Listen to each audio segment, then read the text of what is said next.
Hello student, कैसे हैं आप सभी लोग। Welcome eight silver institute. देखिए, अभी बैक टू बैक एग्जाम होने वाले हैं, चाहे आपका ब्रांच सिविल हो, मैकेनिकल, इलेक्ट्रिकल या फिर इलेक्ट्रॉनिक्स।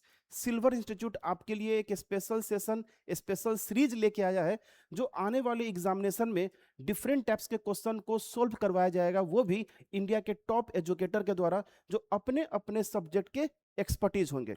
इस पूरे सीरीज का सबसे बड़ा फायदा ये होगा, जो एग्जाम ओरिएंटेड क्वेश्चन होंगे वो क्वेश्चंस आपके लिए हम लोग लेके आएंगे। उस क्वेश्चन से रिलेटेड जितना भी थ्योरी होगा वो सारा थ्योरी हम लोग डिस्कस करेंगे। उस थ्योरी के साथ साथ, उस क्वेश्चन के साथ साथ, उसके आजू बाजू में भी जितना जो इंपॉर्टेंट कंसेप्ट होगा वो कंसेप्ट भी हम लोग डिस्कस करेंगे। टारगेट बस इतना होगा कि आने वाले एग्जामिनेशन में एक भी क्वेश्चन आपसे मिस ना हो। तो चले हम लोग शुरू करते हैं। Question number 1। क्वेश्चन नंबर 1 की बात करेंगे तो Kirchhoff's current law is based on conservation of. देखिए, पूरे सर्किट थ्योरी में हम लोग दो लॉ का इस्तेमाल करते हैं।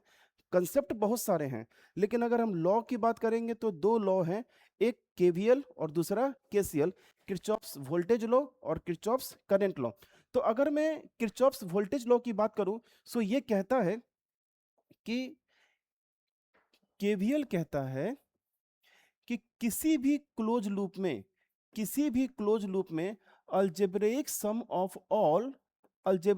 Of all voltage drop will always zero. मैं बिल्कुल शॉर्टकट में लिखा हूं, ठीक है। Algebraic sum of all voltage drop will always zero, ये कहता है केवीएल कहता है, ठीक है। और केसीएल क्या कहता है सर, कि सर अगर कोई एक नोड है, अगर ये कोई नोड है, पी कोई नोड है, और इस नोड पे एक करंट आपका इनकमिंग है और दूसरा करंट अगर ये आई नॉट है, आउटगोइंग है, तो अकॉर्डिंग टू केसीएल, केसीएल कहता है कि outgoing current will always equal to incoming current. कोई भी एक्स्ट्रा करंट ना ही जनरेट होगा, ना ही कोई एक्स्ट्रा करंट लॉस होगा, ठीक है। सो ये केवीएल कहता है और ये केसीएल है, ठीक है। अब यहाँ पे जो क्वेश्चन है वो करंट लॉ से हमें चेक करना है कि करंट लॉ किस कंजर्वेशन पे काम करता है। अगर मैं इस करंट की बात करूं, सो करंट का फॉर्मूला ही होता है total charge upon total time. अगर मैं इस चार्ज की बात करूं तो ये कुलम्ब है और ये आपका सेकंड है, और जिसको कि हम लोग बोलते हैं एम्पियर। सो करंट का जो यूनिट आपका एम्पियर होता है, ठीक है। अगर कहीं भी 1 एम्पियर की बात की जाए, so 1 ampere will always equal to 1 coulomb upon 1 second. यही होता है 1 एम्पियर, ठीक है। हालांकि मुझे इस क्वेश्चन में बात कर रहा है, मुझे कंजर्वेशन चेक करना है। सो आपको यहाँ पे दिख रहा है कि जो करंट है वो डायरेक्टली रिलेटेड है चार्ज से, इसीलिए हम लोग डायरेक्टली कह सकते हैं कि जो करंट लॉ है वो कंजर्वेशन ऑफ चार्ज के प्रिंसिपल पे काम करता है। अगर मैं आपसे ये कहूं कि सर इस केवीएल के बारे में आपका क्या ख्याल है, सो कहीं ना कहीं इस केवीएल में इस ये वोल्टेज है, और जब कभी भी बात अगर वोल्टेज की हो जाती है, सो वो एनर्जी सोर्स के बारे में कहा जा रहा है। इसका मतलब ये हुआ कि जो केवीएल है वो कंजर्वेशन ऑफ एनर्जी के प्रिंसिपल पे काम करता है। So point to be noted, दो कंक्लूजन आया कि जो केवीएल है वो कंजर्वेशन ऑफ एनर्जी के प्रिंसिपल पे, और जो केसीएल है वो कंजर्वेशन ऑफ चार्ज के प्रिंसिपल पे काम करता है, ठीक है। तो चले हम लोग आगे बढ़ते हैं, और किसी भी टाइप का कोई भी डाउट हो अगर, तो आप कमेंट सेक्शन पे लिखिएगा। डेफिनेटली मैं अगले सेशन में, मैं क्या, जितने भी फैकल्टी हैं जो सिल्वर इंस्टीट्यूट के साथ जुड़े हैं और जो आपके लिए मेहनत करने के लिए रेडी हो रहे हैं, वो अगले सेशन में आपके डाउट्स को क्लियर करेंगे। चलिए question number second. Question number second कह रहा है, a circuit component that opposes the change in circuit voltage. मतलब एक ऐसा कौन सा कंपोनेंट है जो अपोज करता है वोल्टेज को, जो वोल्टेज को अपोज करता है, ऐसा कौन सा कंपोनेंट है। देखिए, हमारा जो शरीर है वो पंच तत्व से मिलकर बना है, खूब हम लोग इसके बारे में सीरियल में सुने हैं। सेम वे में जो सर्किट है, वो सर्किट भी आपके पंच तत्व से ही मिलके बने हैं। सो एक है वोल्टेज सोर्स, दूसरा है करंट सोर्स, तीसरा है रेसिस्टर, चौथा है इंडक्टर, और पांचवा है करंट कैपेसिटर। सो ये दोनों सोर्स हैं, ये दोनों सोर्स हैं, जो ये दोनों एक्टिव एलिमेंट है, और ये तीनों आपके पैसिव एलिमेंट है। सो ये एक्टिव एलिमेंट है और ये पैसिव एलिमेंट है। अगर मैं रेसिस्टर की बात करूं, सो रेसिस्टर के पास अपना प्रॉपर्टी होता है रेसिस्टेंस, और रेसिस्टेंस ये बताता है कि वो अपने अंदर चार्ज के फ्लो को अपोज करता है। ये रेसिस्टेंस की प्रॉपर्टी होता है कि वो अपने अंदर चार्ज के फ्लो को अपोज करता है, ठीक है, उसको ही रेसिस्टेंस प्रॉपर्टी हम लोग कहते हैं। अगर मैं इस करंट की इंडक्टर की बात करूं, सो इंडक्टर में एक खासियत होता है कि ये इंडक्टर अपने अंदर करंट के सडन चेंज को होने देना नहीं चाहता है। मतलब इंडक्टर ये कहता है कि जब भी आप मुझे डिस्टर्ब करोगे, जब भी मुझे आप डिस्टर्ब करोगे, तो डिस्टर्ब करने के बाद जो करंट होगा वो हमेशा मेरा डिस्टर्ब करने के पहले वाले करंट के बराबर होगा। ये जैसे अगर मैं ये कहता हूं, ये आप कई बार ऐसा क्वेश्चन देखे होंगे, ये स्विच है। सो ये जो स्विच है, ये स्विच को सर्किट थ्योरी में बोला गया है डिस्टरबेंस। डिस्टरबेंस है और इसको ही हम लोग ट्रांजिएंट के नाम से हम लोग जानते हैं, ठीक है। सो जब भी इंडक्टर को डिस्टरबेंस दिया जाता है तो इंडक्टर ये कहता है तो t इजकल टू 0 पे अगर इसको डिस्टर्ब किया गया तो इंडक्टर ये कहता है कि जो IL 0 प्लस होगा, इसका मतलब ये डिस्टरबेंस के बाद का जो करंट होगा वो हमेशा डिस्टरबेंस के पहले वाले करंट के बराबर होगा। ये इंडक्टर का प्रॉपर्टी है। So inductor doesn't allow sudden change in the current. ये बहुत बड़ी प्रॉपर्टी है इंडक्टर की। अब जैसा प्रॉपर्टी इंडक्टर का है वैसा ही प्रॉपर्टी कैपेसिटर का भी है, लेकिन नेचर थोड़ा सा अलग है। जब कैपेसिटर ये कहता है कि जब किसी इस स्विच की मदद से आप मुझे डिस्टर्ब करोगे, तो कैपेसिटर कहता है कि Vc zero minus will always equal to Vc zero plus, या फिर Vc zero plus equal to always Vc zero minus. ये कहता है कि डिस्टरबेंस के बाद जो वोल्टेज होगा वो हमेशा डिस्टरबेंस के पहले वाले वोल्टेज के बराबर होगा। So capacitor says that I will not allow sudden change in the voltage. So capacitor अपने अंदर वोल्टेज को अपोज करता है, वोल्टेज में चेंज होने देना नहीं चाहता है। इंडक्टर अपने अंदर करंट को अपोज करता है, करंट में सडन चेंज होने देना नहीं चाहता है। उम्मीद करता हूं ये डिस्कशन आपको समझ में आ चुका होगा। सो इसका जो आंसर होगा वो आंसर क्या होगा? कैपेसिटेंस, ठीक है, मतलब capacitor.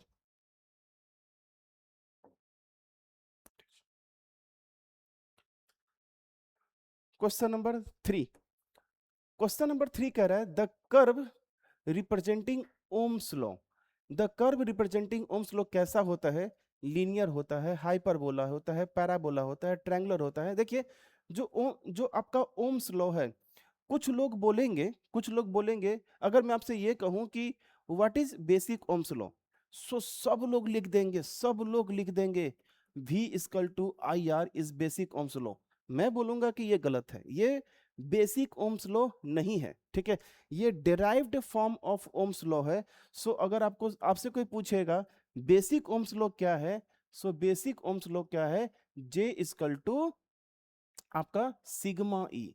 So J equal to sigma E is the basic Ohm's law, और इसी J equal to sigma E से ही एक डिराइव होके आया है V equal to I are.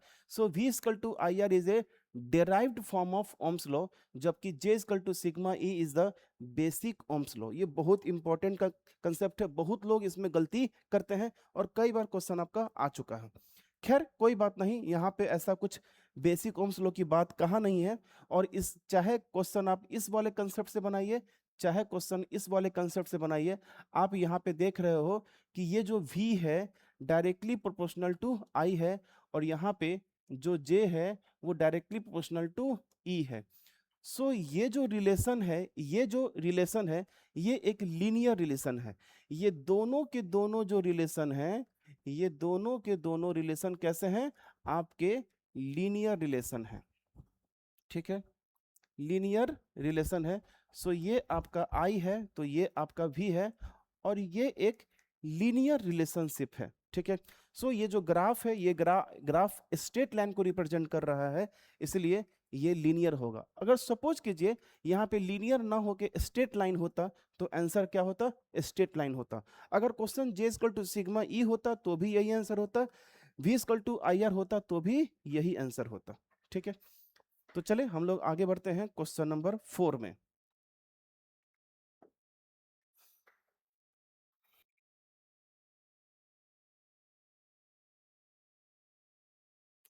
Question number 4 क्या कह रहा है? Specific resistance of a conductor depends on. Specific resistance, देखिए एक बात अपने दिमाग में बैठा लीजिए, ठीक है, कि रेसिस्टेंस का फॉर्मूला होता है R equal to rho L by A, ठीक है, रो एल बाई ए। तो ये रेसिस्टेंस है और ये कहलाता है स्पेसिफिक रेसिस्टेंस, ये कहलाता है स्पेसिफिक रेसिस्टेंस, और इसी को हम लोग बोलते हैं रेसिस्टिविटी, ठीक है। आपको मैं जानकारी के लिए बता दूं कि ये जो रेसिस्टेंस है, किसी भी मटेरियल का जो रेसिस्टेंस है वो उस बॉडी के डायमेंशन पे डिपेंड करता है, मतलब उसके बॉडी के लेंथ पे, उसके बॉडी पे, एरिया पे।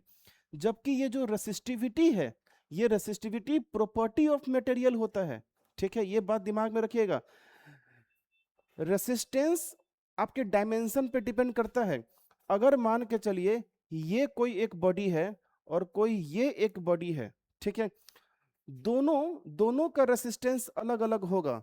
लेकिन अगर मैं ये कहूं कि ये दोनों के दोनों एक ही मटेरियल के काटे हुए हिस्से हैं, मैं कह रहा हूं ये भी मटेरियल अगर x है और ये भी मटेरियल अगर x है, ठीक है, मतलब एक ही मटेरियल के अलग अलग डायमेंशंस के काटे हुए टुकड़े हैं, तो मैं ये कह सकता हूं कि ये अगर R1 होगा तो ये क्या होगा, R2 होगा। और मैं ये कह सकता हूं कि R1 कभी भी R2 के बराबर नहीं होगा। लेकिन चूंकि ये एक ही मटेरियल के काटे हुए हिस्से हैं, इसलिए ये बात ध्यान में रखिएगा, इसका भी स्पेसिफिक रेसिस्टेंस रो होगा और इसका भी स्पेसिफिक रेसिस्टेंस रो ही होगा, क्योंकि स्पेसिफिक रेसिस्टेंस और रेसिस्टिविटी ये मटेरियल की प्रॉपर्टी है जो कि डायमेंशन पे डिपेंड नहीं करता। ये बात समझ में आ गया होगा। मैं जैसे कहूं कि आप मेरे यहां से हल्का सा चीरा निकाल के ब्लड निकालिए या यहां से चीरा निकाल के ब्लड निकालिए, बी पॉजिटिव ही आएगा, क्योंकि मेरा ब्लड ग्रुप बी पॉजिटिव है। सो मेरा जो ब्लड ग्रुप है ये मेरे ब्लड का प्रॉपर्टी है। तो मेरे ब्लड के किसी, मेरे शरीर के किसी भी हिस्से से ब्लड निकालिएगा तो वही निकलेगा, कुछ अलग नहीं निकल जाएगा। सो याद रखिएगा, रेसिस्टेंस डायमेंशन पे डिपेंड करता है, जबकि रेसिस्टिविटी डायमेंशन पे डिपेंड नहीं करता। ये मटेरियल का प्रॉपर्टी होता है।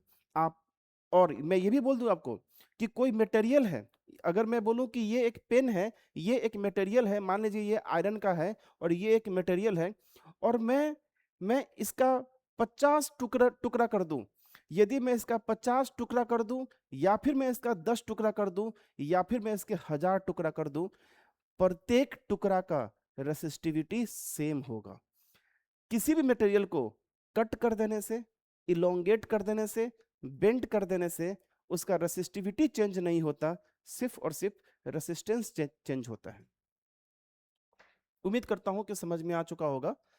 तो specific resistance of a conductor depends on dimension of the conductor, no no, गलत बात। Composition of conductor material, yes yes, composition, जो मटेरियल की जो अंदर है, जो मटेरियल बना है जिससे, ये मटेरियल की प्रॉपर्टी है। मेरे ब्लड में का जो कंपोजिशन है उस पर डिपेंड कर रहा है ना। तो कंपोजिशन ऑफ कंडक्टर मटेरियल, ठीक है। Resistance of the conductor, no. Both A and B, no. ये मटेरियल का प्रॉपर्टी है, ठीक है। तो क्वेश्चन कुछ भी घुमा के पूछा जा सकता है। Next question number 5। Question number 5 कह रहा है, a wire has resistance 10 ohm, it is elongated by 4 times of its original length, then its resistance will be।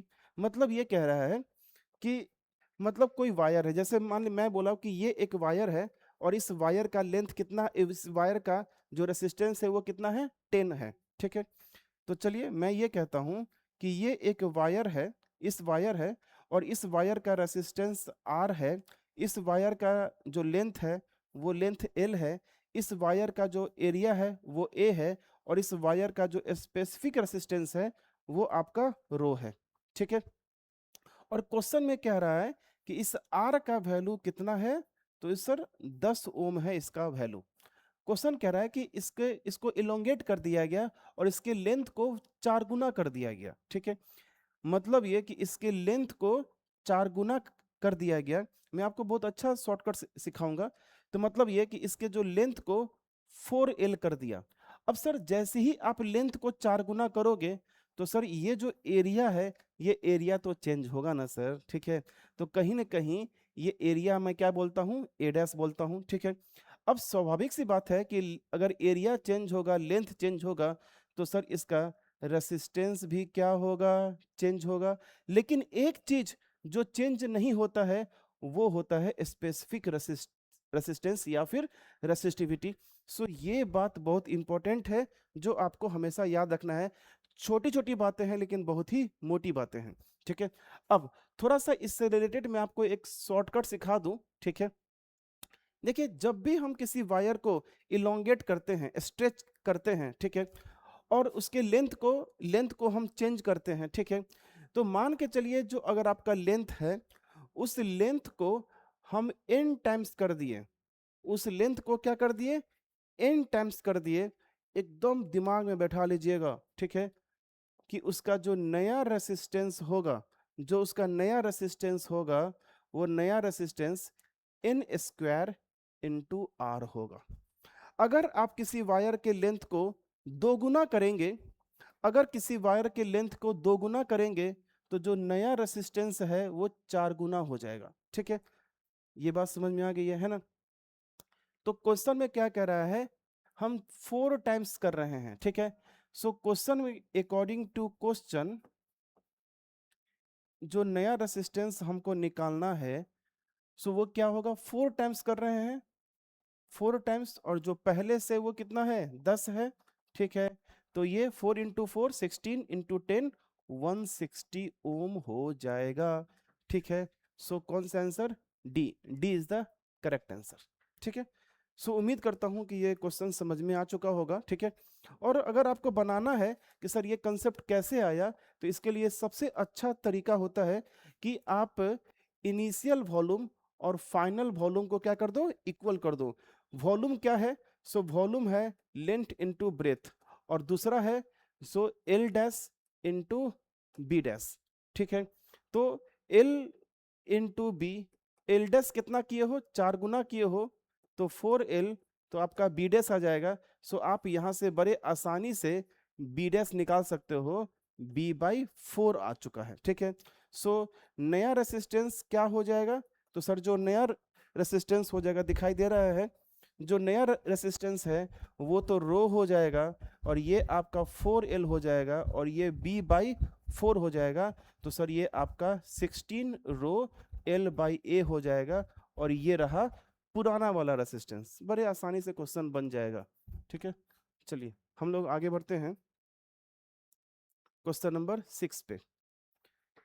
Question number 6 कह रहा है, if 4 10 microfarad capacitor are connected in parallel, the net capacitance is। देखिए हम लोग resistor का हम लोग arrangement कर सकते हैं सीरीज में और पैरेलल में, इंडक्टर का कर सकते हैं, कैपेसिटर का भी कर सकते हैं, लेकिन थोड़ा सा आपको याद रहे रेसिस्टेंस का जो सीरीज पैरेलल का कॉम्बिनेशन का जो अरेंजमेंट है वो ठीक उल्टा होता है कैपेसिटर के, ठीक है।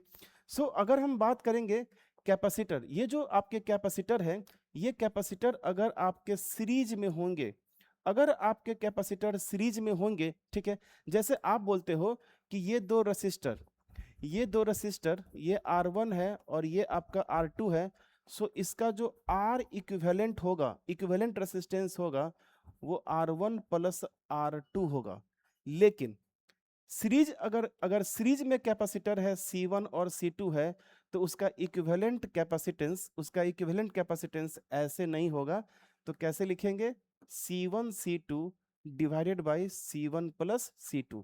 इन द सेम वे अगर दो रेसिस्टेंस अगर आपके पैरेलल में होंगे, दो रेसिस्टेंस अगर आपके पैरेलल में होंगे, ये R1 और ये R2, तो इसका जो R इक्विवेलेंट होगा, इसका जो R इक्विवेलेंट होगा वो R1 R2 divided by R1 plus R2 होगा। लेकिन अगर यहाँ पे दो कैपेसिटर अगर आपके पैरेलल में होंगे, पैरेलल में होंगे, तो यहाँ पर जो C इक्विवेलेंट होगा वो C1 प्लस C2 होगा। ये कंसेप्ट अगर समझ में आ गया और रिवाइज अगर हो गया है तो ये क्वेश्चन बन जाएगा। क्वेश्चन कह रहा है कि जो 4 कैपेसिटर हैं वो किसमें है, पैरेलल में है। तो पैरेलल का मतलब ये हो गया, पैरेलल का मतलब हो गया कि C1 plus C2 plus C3 plus C4 सब तो सेम है, तो 4 इंटू 10, तो ये हो जाएगा 40 माइक्रोफेराड। कैपेसिटेंस की यूनिट फेराड होती है, इंडक्टेंस का यूनिट हेनरी होता है। ठीक है, so 40 b is the correct answer. चलिए हम लोग आगे बढ़ते हैं क्वेश्चन नंबर 7 पे। क्वेश्चन नंबर 7 की बात करें, क्या कह रहा है, the ratio of resistance, the ratio of resistance of 10 watt 220 volt lamp, ये एक लैंप का स्पेसिफिकेशन गिवन है, to that of 100 watt 110 volt lamp. ठीक है, देखिए एक सिंपल सा कंसेप्ट है, जो स्पेसिफिकेशन में ये जो गिवन है ये पावर गिवन है। ठीक है, सो आपको ये पता होना चाहिए कि जो P होता है वो होता है वी स्क्वायर बाई आर होता है। तो इसका मतलब ये कि R इक्वल टू हो गया वी स्क्वायर बाई पी। ठीक है, तो इस वाले कंसेप्ट से हम बड़े आसानी से निकाल सकते हैं। तो यदि हम R1 की बात करें इसकी, अगर हम इसमें अगर हम बोले कि R1 है और इसमें हम बात करेंगे R2 है, तो R1 जो होगा तो ये 220 का होल स्क्वायर डिवाइडेड बाई 100। ये बात क्लियर है। ठीक है, इधर अगर हम बात करेंगे R2 की बात करेंगे तो R2 क्या होगा, 110 का स्क्वायर डिवाइडेड बाई 100। ये बात क्लियर हो चुका है। सो हमको अगर R1 बाई R2 करना होगा, अब हम यहां से अगर रेशियो निकालें, अब देखिए मैं आपको तरीका बता रहा हूँ, मुझे अगर बनाना होगा तो इतना कैलकुलेशन करने की जरूरत ही नहीं होगी, मैं तो बस आपको सिखा रहा हूँ, हर चीज में आपको रिकॉल भी करवा रहा हूँ। ठीक है, तो R1 कितना हो गया, 220 का स्क्वायर डिवाइडेड बाई 100, और ये हो गया 110 का स्क्वायर डिवाइडेड बाई 100। 100 ही है ना, हाँ 100 है, ये से ये 100 खत्म हो गया, तो सर ये 220 बाई 110 का ये होल स्क्वायर, तो सर ये हो गया आपका दो दो दो दूना 4।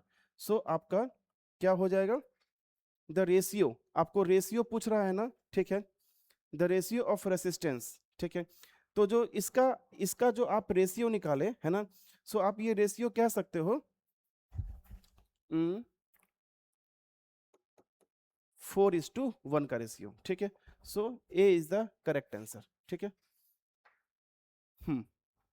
चलिए आगे बढ़ते हैं।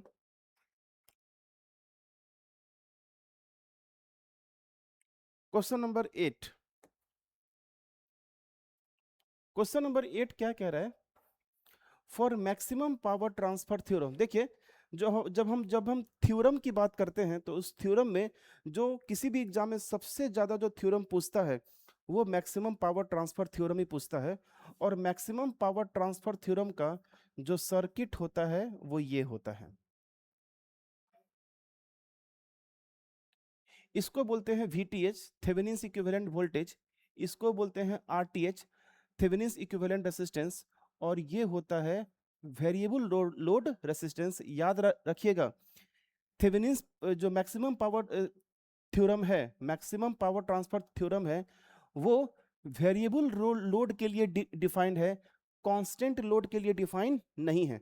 सो हमेशा ये वेरिएबल ही होना चाहिए।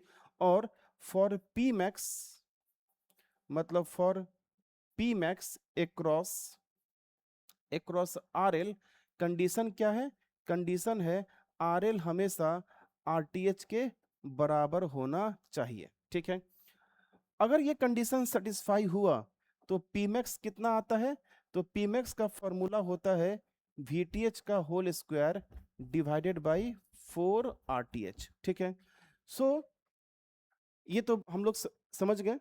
क्वेश्चन तो बहुत आसान है, the maximum power transfer theorem, the load resistance should be equal to source resistance. So ये रेसिस्टेंस और ये रेसिस्टेंस हमेशा सेम होना चाहिए। ये कंडीशन सेटिस्फाई नहीं होगा तो maximum power transfer theorem applicable नहीं होगा। चलिए हम लोग आगे बढ़ रहे हैं। मैं ये जो डिस्कशन करवा रहा हूँ, डिस्कशन स्लो है या डिस्कशन फास्ट है, आप कमेंट सेक्शन पे लिखिएगा, तो मैं थोड़ा सा कहीं ना कहीं इसको देख पाऊंगा कि मेरा डिस्कशन थोड़ा सा स्लो है। बस सवाल इतना है कि मुझे सारे बच्चों को लेके चलना है, सारे बच्चे एक जैसे होते नहीं हैं, इसके लिए सबसे अच्छा तरीका है कि आप जो वीडियो की स्पीड है 1x 1.25 1.5 डबल एक्स, इसमें आप अगर करेंगे सो आप आराम से वीडियो के लेंथ को छोटा कर सकते हो और तेजी में फटाफट फटाफट कर सकते हो, कोई फर्क नहीं पड़ेगा। ठीक है, क्वेश्चन नंबर 9।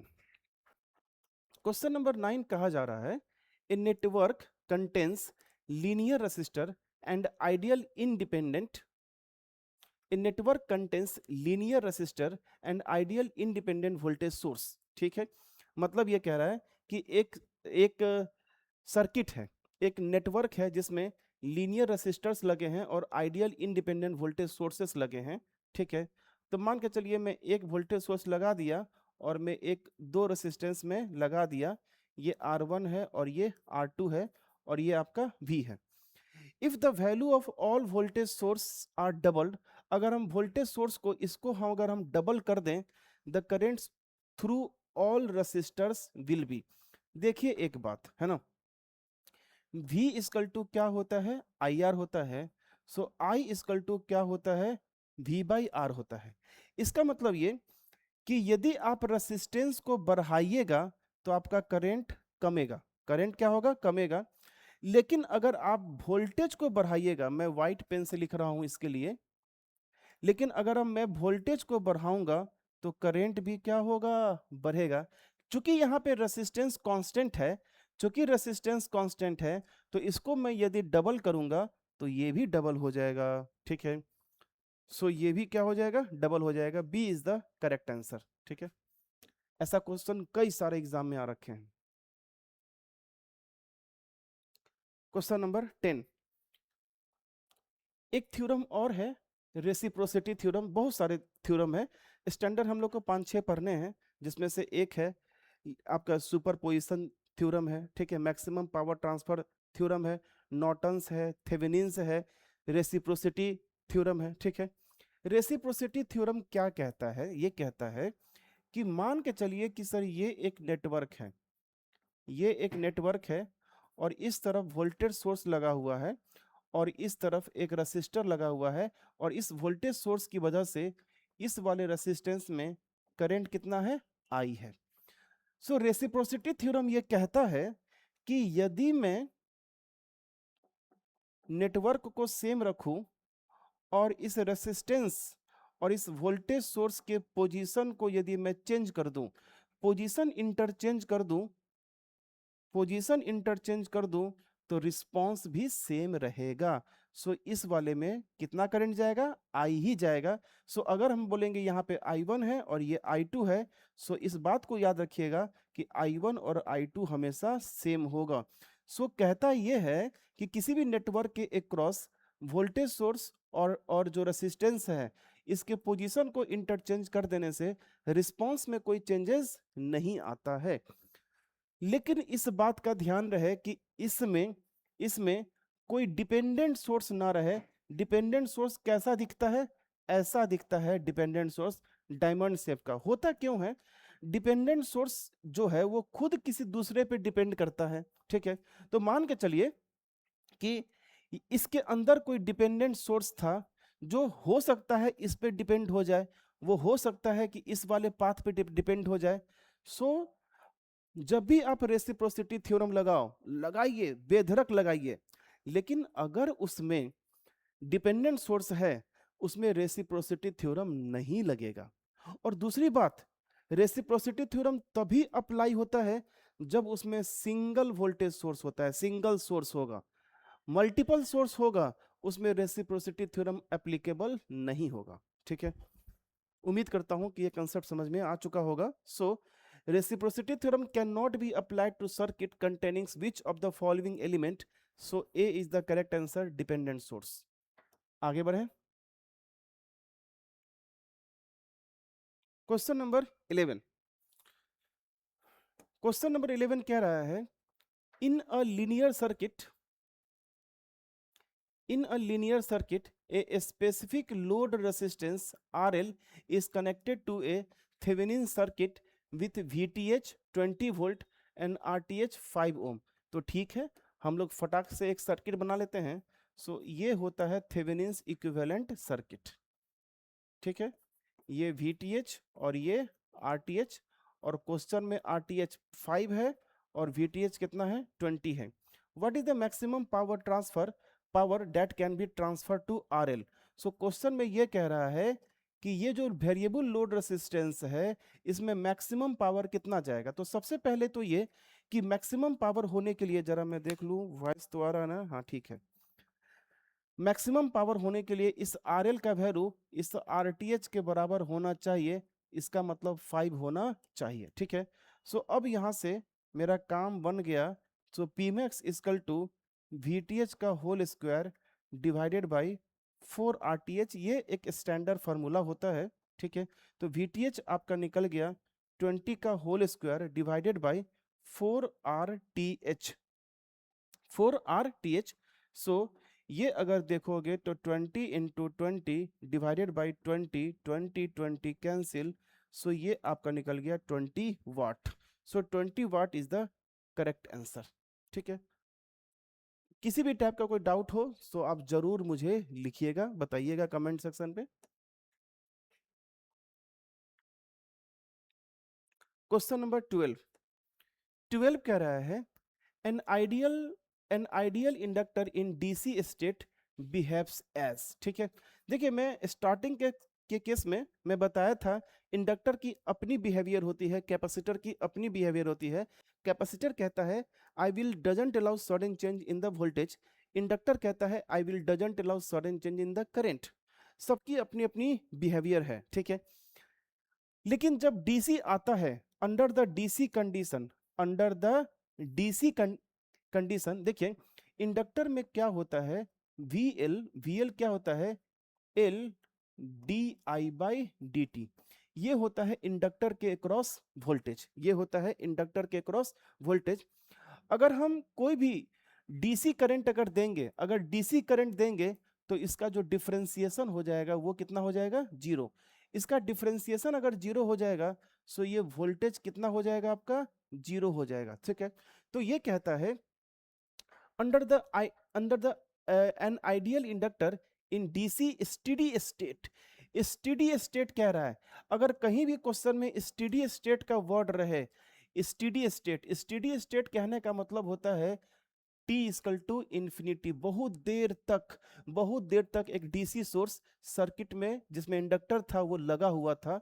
सो यहाँ पे वोल्टेज 0 हो जाएगा. वोल्टेज 0 किसका होता है, तो वोल्टेज 0 हमेशा शॉर्ट सर्किट का होता है. सो याद रखिएगा, under the steady state, under the steady state या फिर T इक्वल टू इन्फिनिटी पे, या फिर अंडर डीसी कंडीशन. 3 वर्ड में बोल रहा हूं, under the DC condition, under the steady state condition और under the T equal to infinity पे जो इंडक्टर होता है ये बिहेव करता है शॉर्ट सर्किट के जैसा, और जो कैपेसिटर होता है ये ओपन सर्किट के जैसा बिहेव करता है. ठीक है, और ये शॉर्ट सर्किट के जैसा बिहेव करके, शॉर्ट सर्किट के जैसा बिहेव करके ये करंट को स्टोर करना शुरू कर देगा, और जो कैपेसिटर है ये वोल्टेज को स्टोर करना शुरू कर देगा. ये सब बिहेवियर है. ठीक है, क्वेश्चन कुछ भी आ सकता है आपके एग्जाम में. सो बिहेव्स एज, तो कौन सा circuit, short circuit. Question number 13 कह रहा है in series RLC circuit at resonance. ठीक है, देखिए जरा रेजोनेंस क्या है. सो रेजोनेंस एक बिहेवियर है, और ये बिहेवियर तभी होता है जब किसी भी सर्किट में AC सप्लाई लगा होता है. पहली बात तो ये कि रेजोनेंस तभी होता है जब किसी भी सर्किट में AC सोर्स लगा होता है. रेसिस्टेंस, ये रेजोनेंस तभी शो करेगा जब उसमें रेसिस्टर भी होगा, इंडक्टर भी होगा और कैपेसिटर भी होगा. ये जो रेजिस्टेंस, ये जो रेजोनेंस होता है ये हमेशा फ्रीक्वेंसी डिपेंडेंट बिहेवियर होता है। कैसा होता है? फ्रीक्वेंसी डिपेंडेंट बिहेवियर होता है। और रेजोनेंस के समय होता क्या है? सो रेजोनेंस के समय जो भी सर्किट होता है वो सर्किट हमेशा रेसिस्टिव इन नेचर होगा। वो सर्किट हमेशा कैसा होगा? रेसिस्टिव इन नेचर होगा। ठीक है, हमें ये बात पता होता है कि जो I इक्वल टू होता है वो V बाई जेड होगा। रेसिस्टिव इन नेचर कहने का मतलब होता है रेजोनेंस के समय जो सर्किट के क्रॉस इम्पीडेंस होगा वो इम्पीडेंस किसके बराबर होगा? R के बराबर होगा। जबकि इम्पीडेंस होता कितना है?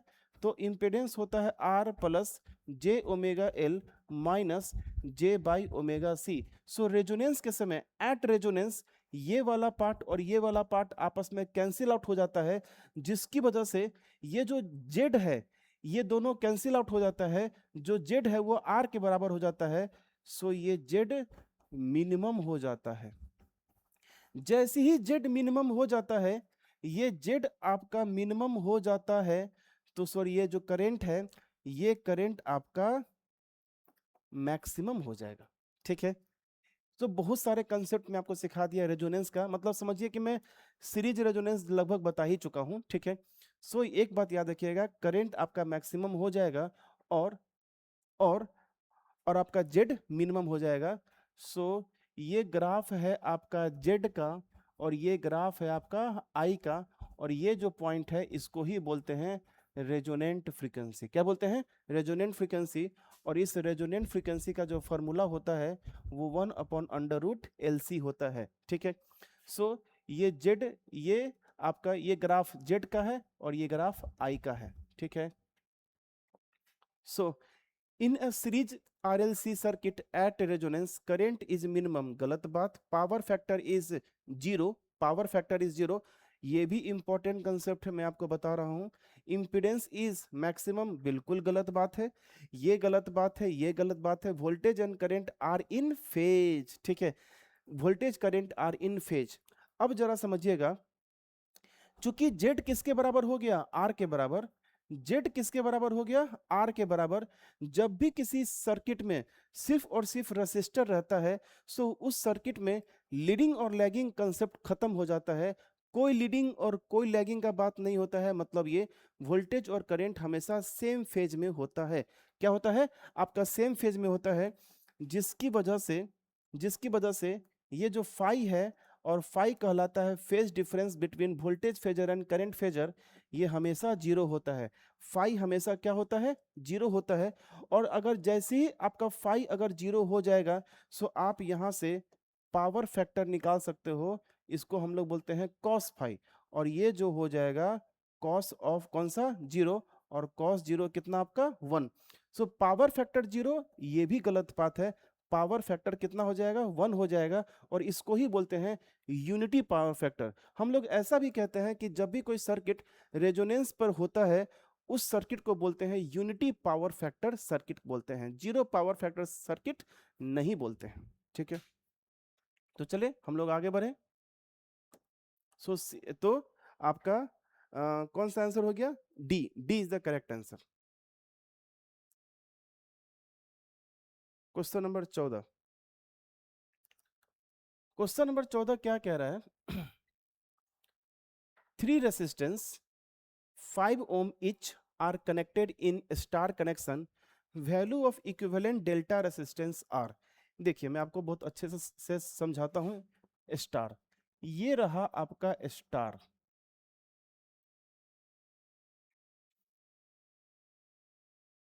ये रहा आपका स्टार। इसका जो कॉरस्पॉन्डिंग डेल्टा होता है वो कॉरस्पॉन्डिंग डेल्टा कुछ ऐसा होता है।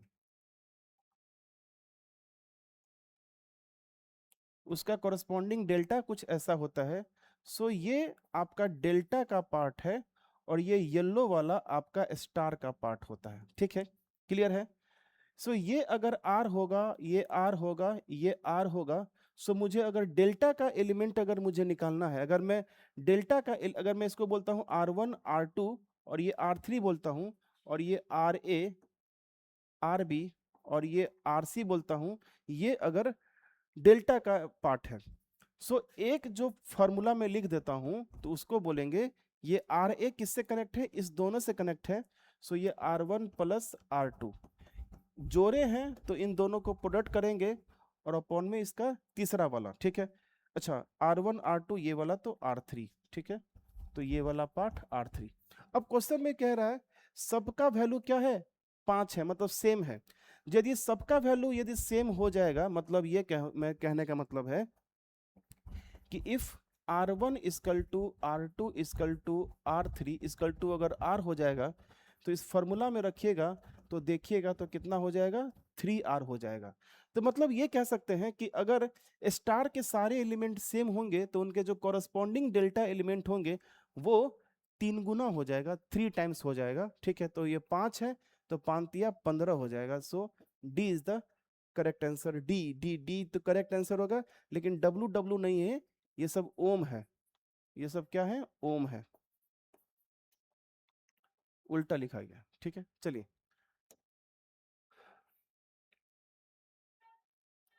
Next question number 15।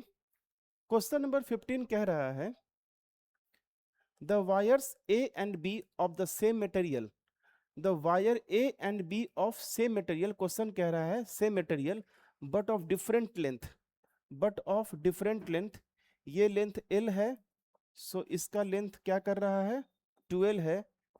Have the radius r and 2r respectively, the ratio of specific resistance will be, ठीक है।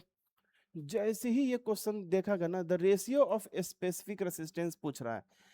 अब जैसे ये क्वेश्चन देखेगा ना, लोग के दिमाग में आएगा अरे R इक्वल टू होता है रो L बाई ए, तो इसका हम क्या निकाल लेंगे, रो 1 निकाल लेंगे, और इसका भी होगा R equal to rho L by A, और इसका हम R रो 2 निकाल लेंगे, और दोनों को क्या करेंगे, डिवाइड कर देंगे तो हमारा रेशियो, अरे बुर्बक कहीं के, ठीक है।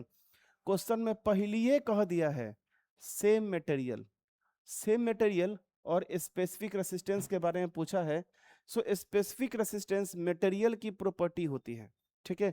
सो लेंथ को डबल कर देना, चार गुना कर देने से, काट देने से, मोड़ देने से, बेंड कर देने से स्पेसिफिक रेसिस्टेंस से चेंज नहीं होता है।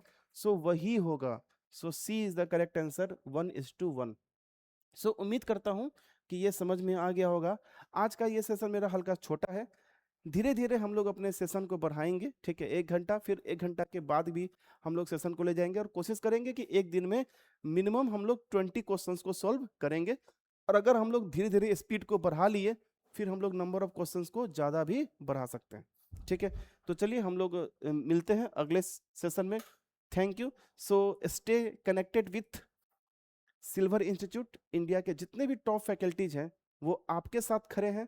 आने वाले एग्जामिनेशन में कहीं ना कहीं बस उम्मीद इतना ही रखा गया है कि आपसे कोई क्वेश्चन मिस ना हो, जितने भी क्वेश्चन हम लोग सॉल्व करा रहे हो, ठीक है। बात यहाँ पेपर लीक की नहीं हो रही है, बात यहाँ बस इतनी की हो रही है कि हम लोग का जो कंसेप्ट ना लीक कर जाए, ठीक है। सो हम लोग जितने भी कंसेप्ट को लेके आएंगे, क्वेश्चंस कराएंगे, क्वेश्चंस एकदम वैसा ही होना चाहिए। हम लोग सोशल मीडिया पे आके कहेंगे कि हम लोग के कंसेप्ट वाला लीक हो गया है और कंसेप्ट हमारा मैच किया है। क्लियर है। सो बिना पेपर लीक किए ही हमारे कंसेप्ट से, हमारे क्वेश्चन से मैच कर जाएगा, यही हम सारे टीचर का टारगेट है। सो जितना भी सोशल मीडिया पे गॉसिप्स होता है इन सब से हट के रहिए, है ना, गलत है, कहीं ना कहीं ये आपको डाइवर्ट ही करेगा। अपने एग्जाम पे फोकस रहिए। आने वाले एग्जामिनेशन आपका CIL है, बहुत सारे एग्जाम है ना। और हम लोग काफ़ी एक्सपेंड कर रहे हैं हर चीज़ों में।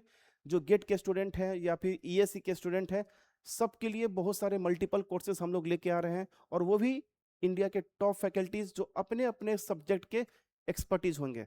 तो मिलते हैं हम लोग अगले सेशन में। Thank you.